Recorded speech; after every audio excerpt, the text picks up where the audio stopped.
राधे राधे। आप सभी का आध्यात्मिक यात्रा चैनल पर स्वागत है। आज हम अक्षय तृतीया के बारे में जानेंगे, उसकी कथा का विस्तृत वर्णन करेंगे। अक्षय तृतीया वैशाख मास के पक्ष की तृतीया को मनाई जाती है। अक्षय तृतीया के संबंध में कहा जाता है कि वैशाख के समान कोई मास नहीं है, सतयुग के समान कोई युग नहीं है, वेद के समान कोई शास्त्र नहीं है और गंगा जी के समान कोई तीर्थ नहीं है। उसी तरह अक्षय तृतीया के समान कोई तिथि नहीं है। एवं इस दिन यानी कि अक्षय तृतीया के दिन भगवान विष्णु के छठवें अवतार भगवान परशुराम का जन्म हुआ था। अक्षय तृतीया के दिन से ही त्रेता युग का आरंभ माना जाता है, इसलिए इस दिन को शुभ कार्यों के लिए सबसे शुभ मुहूर्त के तौर पर देखा जाता है। मान्यता है कि अक्षय तृतीया के दिन हम जो भी कार्य करते हैं उसमें हमें अक्षय फल की प्राप्ति होती है और वह पुण्य कभी भी नष्ट नहीं होता है। तो आइए सुनते हैं ऐसे महान दिन की व्रत कथा को। अक्षय तृतीया की कथा के अनुसार प्राचीन काल में एक धर्मदास नामक वैश्य था। धर्मदास अपने परिवार के साथ एक छोटे से गांव में रहता था।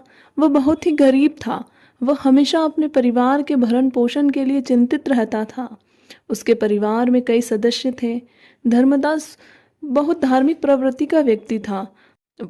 उसका सदाचार तथा देव एवं ब्राह्मणों के प्रति उसकी श्रद्धा अत्यधिक प्रसिद्ध थी।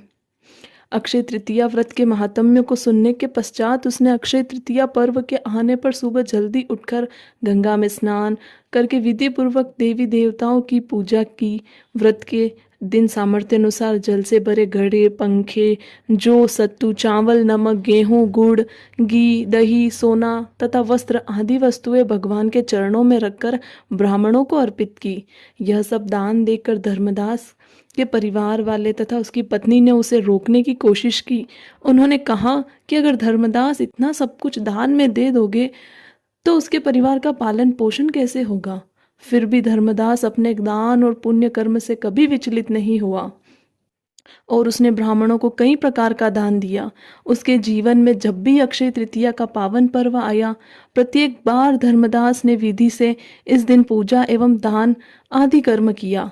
अनेक रोगों से ग्रस्त तथा वृद्ध होने के उपरांत भी उसने उपवास करके धर्म, कर्म और दान पुण्य किया। यही वैश्य दूसरे जन्म में कुशावती का राजा हुए।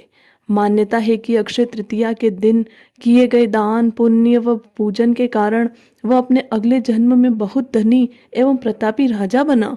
वह इतना धनी और प्रतापी राजा था कि त्रिदेव तक उसके दरबार में अक्षय तृतीया के दिन ब्राह्मण का वेश धारण करके उसके महायज्ञ में शामिल होते थे। अपनी श्रद्धा और भक्ति का उसे कभी घमंड नहीं हुआ। वह प्रतापी राजा महान एवं वैभवशाली होने के बावजूद भी धर्म मार्ग से कभी विचलित नहीं हुआ। माना जाता है कि यही आगे के जन्मों में भारत के प्रसिद्ध सम्राट चंद्रगुप्त के रूप में पैदा हुए थे। जैसे भगवान ने धर्मदास पर अपनी कृपा की, वैसी ही जो भी व्यक्ति इस अक्षय तृतीया की कथा का महत्व सुनता है और विधि विधान से पूजा एवं दान आदि करता है, उसे अक्षय पुण्य एवं यश की प्राप्ति होती है।